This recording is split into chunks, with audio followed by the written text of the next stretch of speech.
Good morning students, myself Kamlesh Dixit. हमारा आज subject है object oriented programming, BTech third sem. और आज हमारा वीडियो नंबर है 10। आज का जो हमारा टॉपिक है ऑब्जेक्ट ओरिएंटेड प्रोग्रामिंग में वो है function overloading and default arguments in C plus plus. कि सी प्लस प्लस में हम फंक्शन ओवरलोडिंग को कैसे यूज़ करते हैं और डिफ़ॉल्ट आर्गुमेंट्स हैं उनको हम कैसे यूज़ करते हैं। ये जो दो हमारे टॉपिक्स हैं उनको आज हम डिस्कस करेंगे। सबसे पहले हम पहले टॉपिक की बात करते हैं कि फंक्शन ओवरलोडिंग क्या होती है और सी प्लस प्लस में हम उसको कैसे यूज़ में लेते हैं। फंक्शन ओवरलोडिंग का मतलब ये है कि किसी भी फंक्शन को मतलब किन्हीं भी जो डिफरेंट जो फंक्शंस होते हैं, मल्टीपल फंक्शंस को, दो या दो से ज़्यादा, उनको एक ही नाम से हम यूज़ कर सकते हैं। और क्या करेंगे, डिफरेंट जो क्या होता है पैरामीटर्स उनके डिफरेंट होंगे। Function overloading is a feature of C++ where two or more functions can have the same name but different parameters। यानी कि एक या एक से ज़्यादा फंक्शंस का नाम सेम हो सकता है, लेकिन उनके अंदर जो पैरामीटर, जो आर्गुमेंट जो पास किए जाते हैं वो डिफरेंट होंगे। या तो डेटा टाइप डिफरेंट होंगे या फिर उनके अंदर जो उनके नंबर जो आर्गुमेंट्स है वो डिफरेंट होंगे पास करने के लिए। अगर एग्जांपल के लिए मैं आपको बताना चाहूँ तो जैसे ये क्या है, रिटर्न टाइप क्या है इसका, इंटीजर है। फंक्शन का नाम क्या है, माई फंक्शन, और उसके अंदर मैंने एक आर्गुमेंट पास किया इंट एक्स। दूसरा है मेरा फ्लोट टाइप का फंक्शन है, नाम सेम है माई फंक्शन और उसके अंदर आर्गुमेंट कौन सा है, फ्लोट एक्स। तीसरा मेरा डबल नाम से मैंने डेटा टाइप उसका डबल रखा है, रिटर्न टाइप, और उसका नाम क्या है, वही फंक्शन है और उसके अंदर दो आर्गुमेंट्स पास में किए हैं। यानी कि नाम सेम है, रिटर्न टाइप डिफरेंट है और आर्गुमेंट्स जो पास कर रहे हैं वो भी, उनकी जो संख्या है वो भी डिफरेंट है। तो ये फंक्शन ओवरलोडिंग कहलाती है। वैसे जो फंक्शन ओवरलोडिंग होती है लगभग पॉलीमॉर्फिज्म की तरह लगती है, क्योंकि हमने पॉलीमॉर्फिज्म में देखा है कि हम क्या करते हैं कि एक ही फंक्शन, जो डिफरेंट फंक्शंस होते हैं उनको एक ही नाम से हम कॉल कर लेते हैं, यानी कि एक ही तरीके से उसको किया जा सकता है ना। तो वो सेम चीज़ ही यहाँ पे भी काम आती है। अब आगे देखते हैं हम कि एक एग्जांपल से हम इसको अंडरस्टैंड करते हैं कि फंक्शन ओवरलोडिंग जो होती है कैसे काम करती है। कि जो पहले एक ही एग्जांपल को हम दोनों तरीके से देखेंगे कि फंक्शन ओवरलोडिंग जो है, अगर हम फंक्शन ओवरलोडिंग को यूज़ नहीं करें तो फंक्शन कैसे दिखेगा, और फंक्शन ओवरलोडिंग को जब हम यूज में करेंगे तो फंक्शन हमारा कैसे नज़र आएगा, हमारा प्रोग्राम कैसे नज़र आएगा। तो पहले हम देखते हैं कि बिना फंक्शन ओवरलोडिंग के कैसे होगा। ये हमारी हेडर फाइल है, ये हमने नेम स्पेस काम में ले लिया। यहाँ पे क्या कर दिया, फंक्शन का नाम बनाया इंट प्लस, फंक्शन जो है हमारा वो इंटीजर टाइप की वैल्यू के लिए, तो यहाँ मैंने ऐसे लगाया प्लस फंक्शन इंटीजर, दो आर्गुमेंट पास कर दिया एक्स और वाई, और रिटर्न क्या करना है मुझे, एक्स प्लस वाई रिटर्न करना है। दूसरा मैंने फंक्शन बनाया, उसका रिटर्न टाइप क्या है, डबल है। फंक्शन का नाम भी डिफरेंट है, देखेंगे आप, प्लस फंक्शन डबल, मैंने इसका नाम भी डिफरेंट रखा है। यहाँ पे डबल टाइप के आर्गुमेंट पास किए और इनको ऐड कर दिया। हमारा मेन फंक्शन के अंदर मैंने क्या किया, ये वेरिएबल बनाया इंटीजर टाइप का, उसके अंदर दो आर्गुमेंट पास किए। ये मैंने फिर से एक वेरिएबल बनाया डबल टाइप का, उसके अंदर फंक्शन को कॉल करके उसके अंदर दो आर्गुमेंट पास कर दिए और इन दोनों को प्रिंट करवा लिया। दोनों फंक्शंस जो भी वेरिएबल थे हमारे, इनको प्रिंट करा लिया तो हमारा आंसर आ जाएगा। जो यानी कि क्या क्या आंसर आएगा, एक 8 और 5 पेजिंग तो 13 आएगा, एक आएगा 10.56, तो हमारा ये आंसर आएगा। तो ये जो हमारा आंसर आया है इसकी वजह से, यानी कि हमने क्या किया, यहाँ तो दो फंक्शंस हमने डिफरेंट बनाए, अलग अलग नाम के। एक बनाया हमने किस नाम से, प्लस फंक्शन इंटीजर के नाम से, दूसरा हमने बनाया प्लस फंक्शन डबल के नाम से। काम सेम कर रहे हैं, दो आर्गुमेंट पास किए हैं, दोनों को एडिशन करना है, और लेकिन हम क्या कर रहे हैं, दोनों को फंक्शन को डिफरेंट बना रहे हैं, यानी कि हमको मल्टीपल फंक्शंस बनाने पड़े हैं और मल्टीपल फंक्शंस का हम डिफरेंट नाम से ही हमको उनको एक्सेस करना पड़ेगा। अब हम बात करते हैं कि जब यही चीज़ फंक्शन ओवरलोडिंग के साथ की जाएगी तो कैसे होगी। तब हम देखेंगे, यहाँ पे हेडर फाइल ले ली हमने, नेम स्पेस हमने यूज में ले लिया, हमने फंक्शन बनाया इंट प्लस फंक्शन। यहाँ मैंने इस बार इंटीजर वगैरह कुछ नहीं लिखा है, ये तो इसका डेटा टाइप है, यहाँ पे नहीं लिखा है, एक ही नाम रखा है। यहाँ पे दो आर्गुमेंट पास कर दिए इंटीजर टाइप के और उनको प्लस करके रिटर्न करवा लिया। इस बार फिर से मैंने रिटर्न टाइप चेंज किया, फंक्शन का नाम देखेंगे आप वही है और इसके अंदर रिटर्न टाइप डिफरेंट है तो उसके आर्गुमेंट्स भी डिफरेंट होंगे, तो दोनों डिफरेंट आर्गुमेंट मैंने इसके अंदर पास कर दिया। सेम तरीके से वापस से फंक्शंस को कॉल किया और इसके अंदर पास किया और वही सेम रिजल्ट हमारा फिर से आएगा, लेकिन इस बार फंक्शन का नाम सेम है।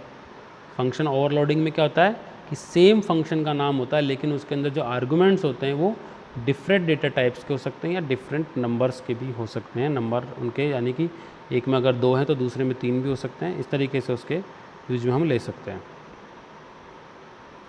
अब हम फिर से देखते हैं कि जो फंक्शन होता है, ये तो हमारा टॉपिक कौन सा कंप्लीट हुआ कि फंक्शन ओवरलोडिंग किस तरीके से काम करते, छोटा सा टॉपिक था वो कंप्लीट हो गया हमारा, क्योंकि इसमें ज़्यादा बताने का कुछ है नहीं, सीधा सिंपल सा है कि फंक्शन किस तरीके से ओवरलोडिंग क्या होती है और किस तरीके से उसको काम लेते हैं। तो वो दोनों एग्जांपल्स के थ्रू हम समझ सके हैं। एक बार हमने बिना फंक्शन ओवरलोडिंग को यूज किए प्रोग्राम को बनाया और दूसरे में हमने फंक्शन ओवरलोडिंग के साथ में प्रोग्राम को बनाया। तो आपको अच्छे तरीके से समझ में आ गया होगा।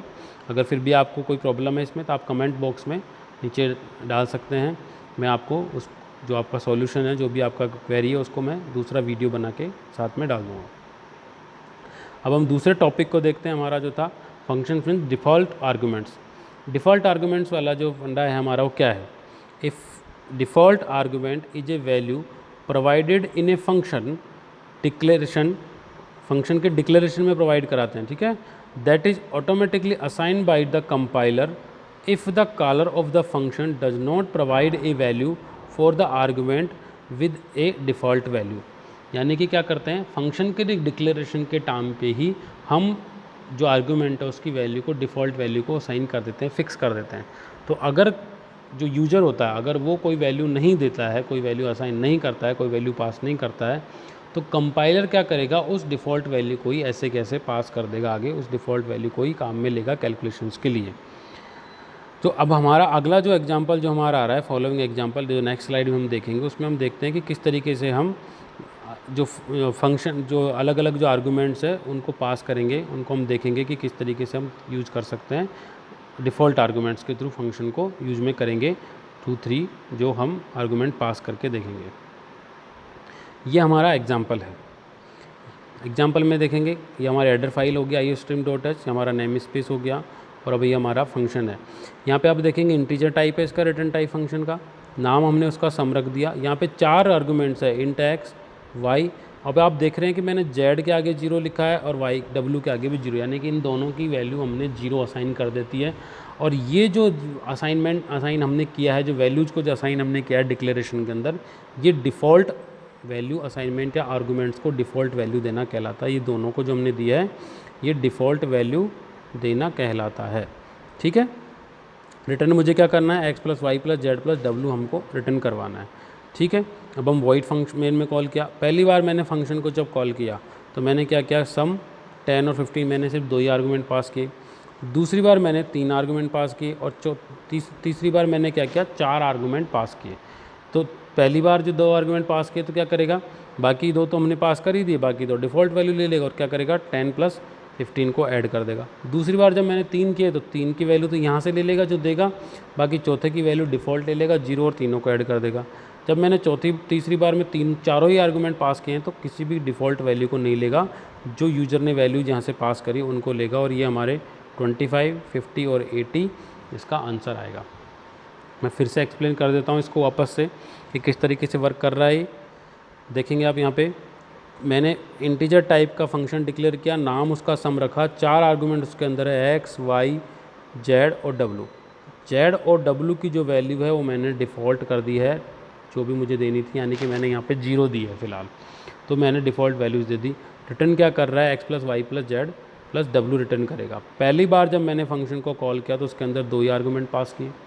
दूसरी बार जब कॉल किया तो 3 आर्गूमेंट पास किए। तीसरी बार जब कॉल किया तो 4 आर्गूमेंट मैंने इसके अंदर पास किए।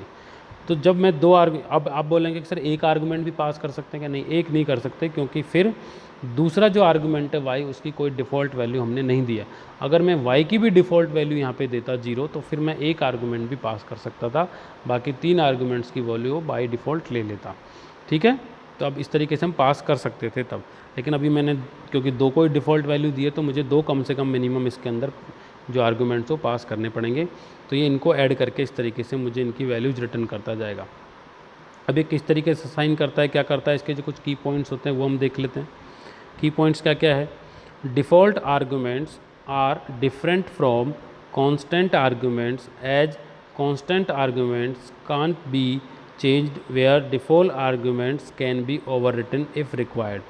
जो डिफ़ॉल्ट आर्गूमेंट्स होते हैं वो कांस्टेंट आर्गूमेंट जो होते हैं उनसे डिफरेंट होते हैं, क्योंकि कांस्टेंट आर्गूमेंट्स को हम चेंज नहीं कर सकते हैं। जो कांस्टेंट जो होते हैं, जो फिक्स होते हैं, उनको हम चेंज नहीं कर सकते हैं।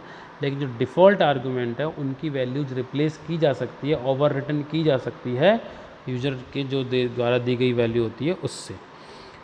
Default arguments are overwritten when calling function provide value for them. For example, calling function sum 10, 15, 25, 30 override the value of z and w to 25 and 30। यानी कि जो डिफ़ॉल्ट वैल्यूज जो होती हैं वो जब हम उनकी कोई दूसरी वैल्यू पास करते हैं तो वो उनको ओवरराइट कर देती है और वो ओवरराइट वैल्यू ही वहाँ पे काम में ली जाती है।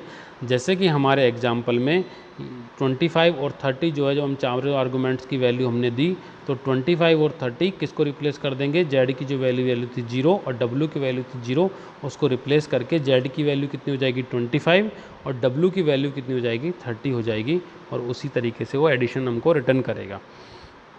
During calling of function, arguments from calling function to called function are copied from left to right.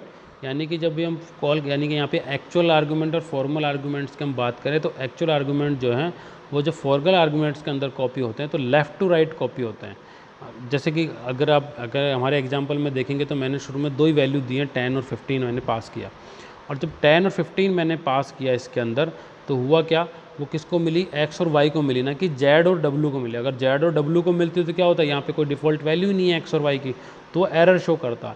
इसलिए होता क्या है कि बाय डिफ़ॉल्ट जो होता है ये लेफ़्ट टू राइट वैल्यूज़ को असाइन करता हुआ चलता है। तो जब दो वैल्यू मैंने दो आर्गूमेंट पास किए तो उसने पहले x को दिया फिर y को दिया। जब मैंने दूसरी बार तीन आर्गूमेंट पास किए तो उसने पहले x को दिया, y को दिया और फिर z को वैल्यू को ओवरराइड किया। और जब मैंने तीसरे वाले में चारों को दिया तो उसने पहले x को वैल्यू दी, फिर y को दी, फिर z को ओवरराइट किया और फिर w को ओवरराइट किया। तो इस तरीके से लेफ़्ट टू राइट वैल्यूज़ को असाइन करता हुआ चलता है डिफ़ॉल्ट वैल्यूज़ को। Once default value is used for an argument in function definition, all subsequent arguments to it must have default value. It can also be stated as default argument are assigned from right to left. For example, the following function definition is invalid as subsequent argument of default variable z is not default। अगर हम यहाँ पे देखेंगे तो क्या है कि invalid because z has a default value but w after is not. होगा क्या, अब लेफ़्ट टू राइट जो होता है अगर हम असाइनमेंट करते हुए चलते हैं, अगर मैंने जैसे क्या किया कि तीन आर्गूमेंट्स में, अगर मैंने इस तरीके से इसको इनिशलाइज करने किया डिफ़ॉल्ट वैल्यूज़, यहाँ पे मैंने x को देखेंगे आप, यहाँ पे ये x को मैंने इनिशलाइज कर दिया, y को दे दिया, और यहाँ पे मैंने जो z है उसको तो डिफ़ॉल्ट वैल्यू दे दी। और अगर मैं w को डिफ़ॉल्ट वैल्यू नहीं दूंगा और मैंने क्या किया कि मैंने फंक्शन को कॉल करके मैंने उसके अंदर पास कर दिया 10 और 15, तो वहाँ समस्या क्या आएगी कि ये तो वैल्यू किसको दे देगा, ये x के पास चली जाएगी, ये y के पास चली जाएगी, तो फिर z के पास तो 0 है ही, वो डिफ़ॉल्ट ले लेगा, लेकिन w के पास कुछ है ही नहीं, तो ये तो एरर शो करेगा, क्योंकि w के पास तो ना तो डिफ़ॉल्ट वैल्यू ना आपने दिया। अगर मैं तीन वैल्यूज़ पास करता हूँ यहाँ पे 10, 15 और 25, तब भी समस्या हमारे पास है, क्योंकि ये चला जाएगा x के पास, ये y के पास, और ये z को ओवरराइट कर देगा, फिर से w के पास कुछ नहीं, तो फिर एरर आएगी। जब मैं चार वैल्यू अब डिफ़ाइन करूँगा तभी वहाँ आ सकता है। तो इसलिए हम क्या करेंगे, जब अगर मैंने लेफ़्ट हैंड साइड में किसी को पहले डिफ़ॉल्ट आर्गूमेंट्स डिसाइड कर दिया है तो उसके राइट हैंड साइड वाले को मुझे डिफ़ॉल्ट आर्गूमेंट डिफ़ाइन करना ही पड़ेगा। अगर मैंने पहले वाले को कर दिया तो उसके बाद आने वाले आर्गूमेंट को मुझे डिफ़ॉल्ट आर्गूमेंट देना ही पड़ेगा, डिफ़ॉल्ट वैल्यू देनी ही पड़ेगी, नहीं तो वो एक एरर शो करेगा, रॉन्ग हो जाएगा। तो आज जो हमारे जो दोनों टॉपिक थे वो हमने देखे कौन कौन से, एक तो फंक्शन ओवरलोडिंग, दूसरा हमने देखा डिफ़ॉल्ट आर्गूमेंट। फंक्शन ओवरलोडिंग क्या होती है कि जब डिफरेंट जो फंक्शंस होते हैं उनका नाम अगर हम सेम रखें, यानी कि एक ही फंक्शन का नाम तो सेम हो लेकिन उसका रिटर्न टाइप और उसके अंदर जो आर्गूमेंट जो पास किए जाते हैं वो डिफरेंट हो, तो फंक्शन ओवरलोडिंग कहलाती है। दूसरा हमारा क्या था, डिफ़ॉल्ट आर्गूमेंट्स है। तो डिफ़ॉल्ट आर्गूमेंट्स में क्या होता है कि जब भी हम किसी फंक्शन को डिफ़ॉल्ट आर्गूमेंट देते हैं तो वो कम वैल्यू या एक या दो तीन या चार जो भी जितने भी आर्गूमेंट हम उसके अंदर पास कर सकते हैं और वो उसी तरीके से वर्क कर सकता है। वो जो भी अगर हम कोई उसको जो यूज़र अगर कोई वैल्यू नहीं देगा तो वो कंपाइलर उसको उस डिफ़ॉल्ट वैल्यू को ही वहाँ पे पास कर देगा आगे और उसी के ऊपर कैलकुलेशन परफॉर्म की जाएगी। तो ये आज हमारे दोनों टॉपिक कंप्लीट हुए। नेक्स्ट वीडियो होगा हमारा, उसमें हम दूसरे टॉपिक्स को हम देखेंगे।